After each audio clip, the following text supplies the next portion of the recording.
Hi everyone, this is your instructor Jared Wright for Sociology 100 online, and this is our week 2 review video. So just like last week, I'm going to go over some of the important ideas from the assigned readings this week, and I'm going to start with chapter 3, which is about culture and the media.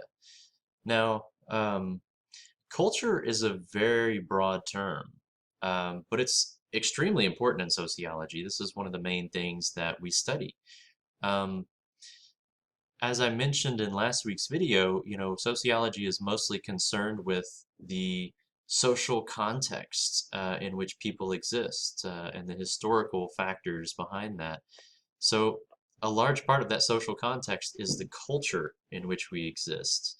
Now, culture is kind of hard to define specifically. It's one of those things that we all kind of feel like we know intuitively, but actually defining it is surprisingly difficult. Basically, its culture is the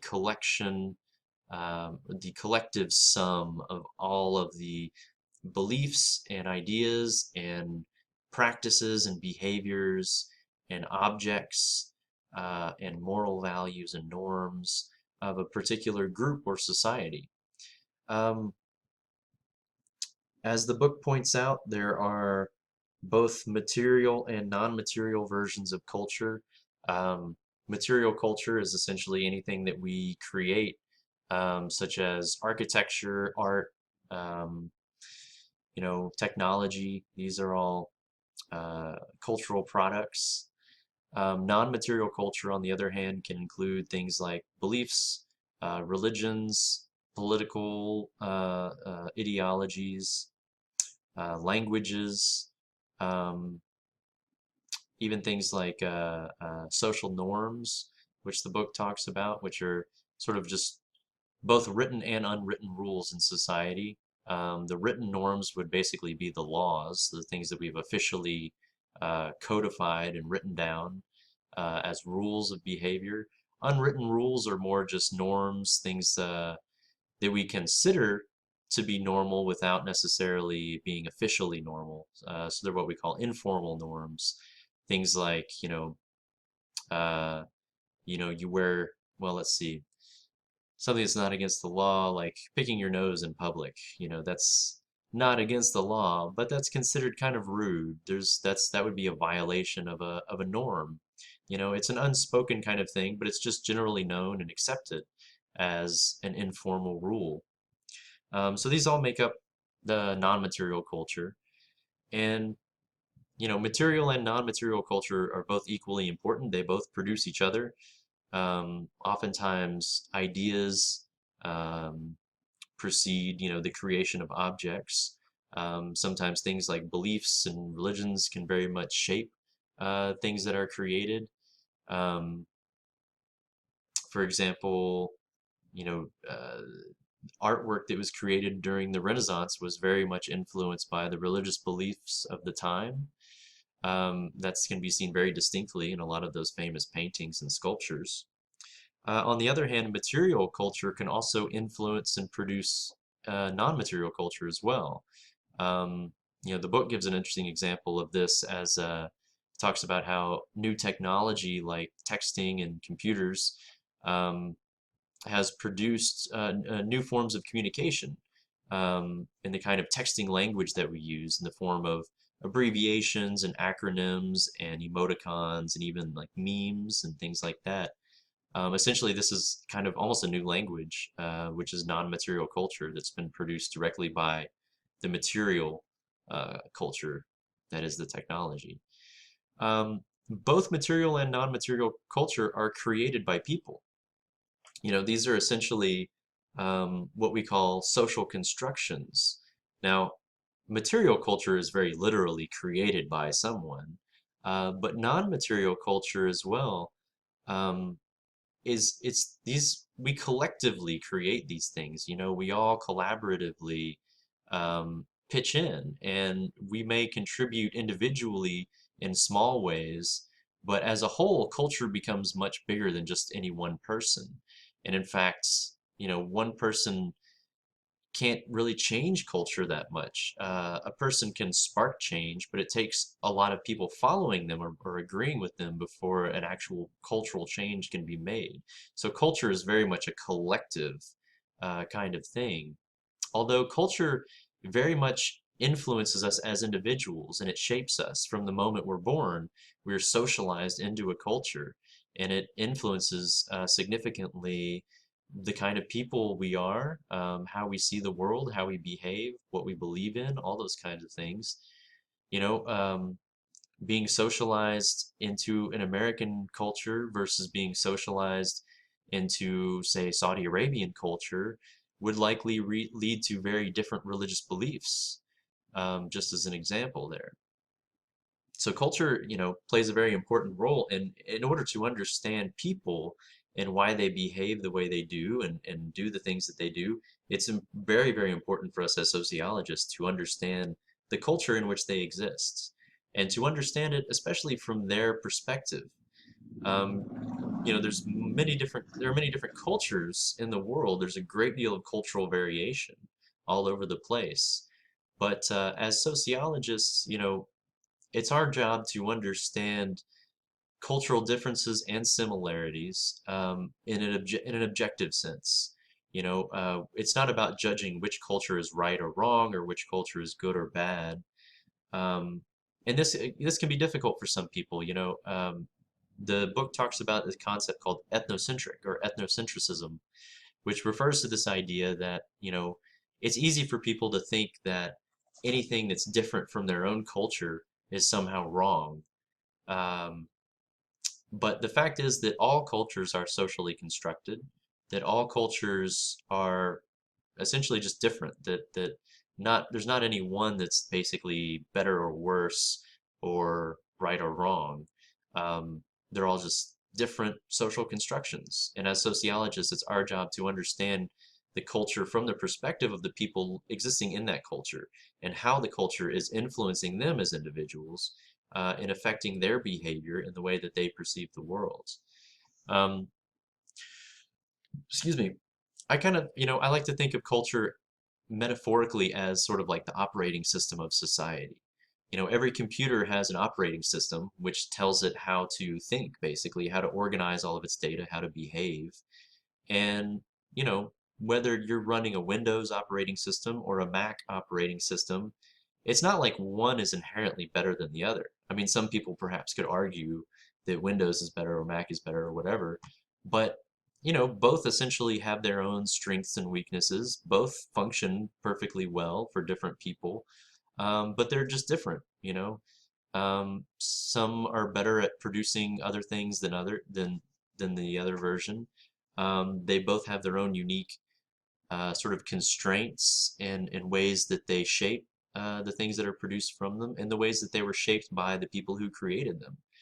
So culture is very similar in that sense in society. We all create culture, we all contribute to it. And at the same time, it influences us and it shapes the way that we are and that we think and that we perceive the world and that we behave. Anyways, speaking of how culture shapes us, the book also mentions something that's definitely worth knowing: the Sapir-Whorf thesis.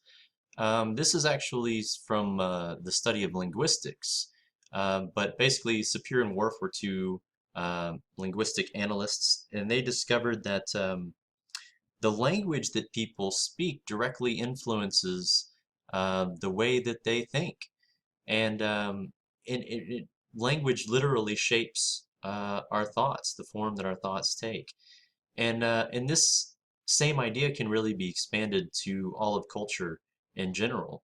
Um, if you think about it, we all learn a language from the time that we're born, and to such an extent that we we think in that language. Our own thoughts are in the form of whatever language we were raised to speak.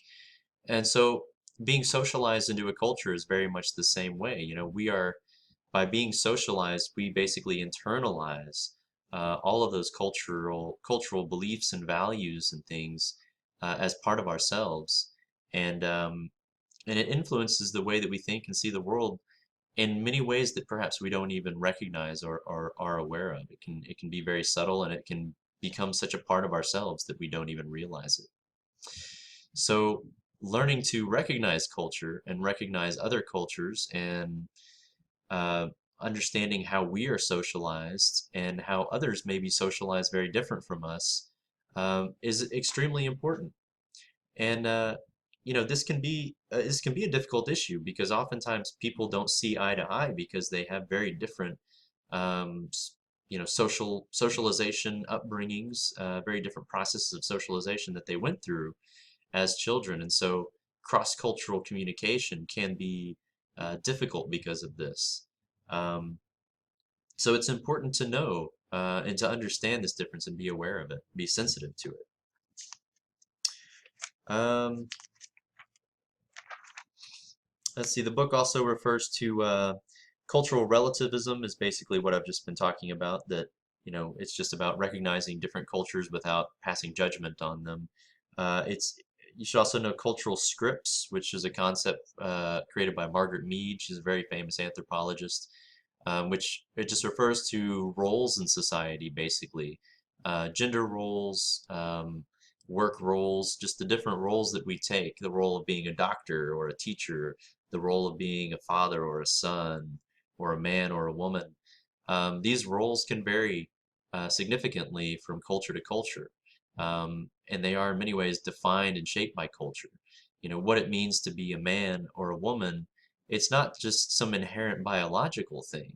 Um, because as we can see, when we compare different cultures, it can vary quite drastically from culture to culture. So these types of roles are very much also products of culture. Um,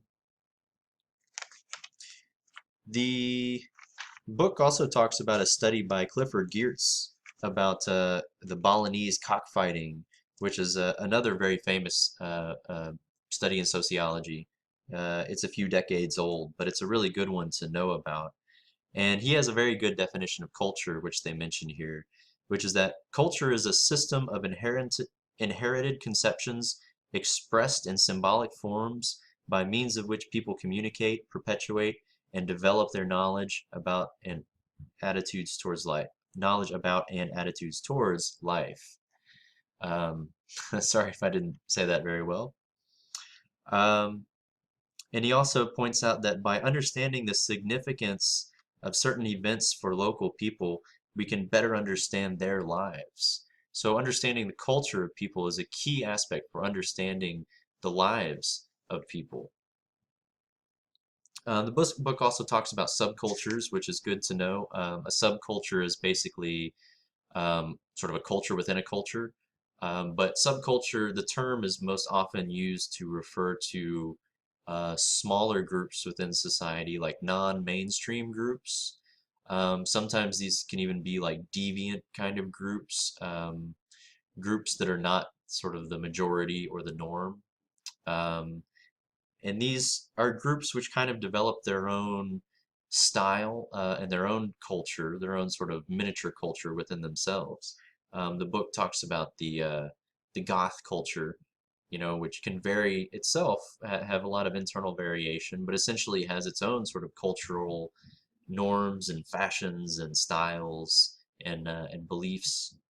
Um, but goth culture is certainly very different from the normal culture, and it specifically seeks to like stand out and sort of differentiate itself. So in this way, it could be considered a deviant culture because it purposefully kind of eschews the norms that most people accept.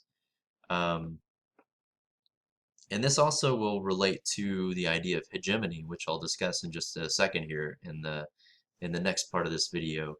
The hegemonic culture would be the main culture, the majority culture, or at least the most powerful culture, while subculture would be a more of a smaller kind of less powerful, non-normative culture. So the book also talks about norms and values, socialization, went over that. Reflection theory is interesting, and I'm going to stop the video here and check out the second part of this to continue.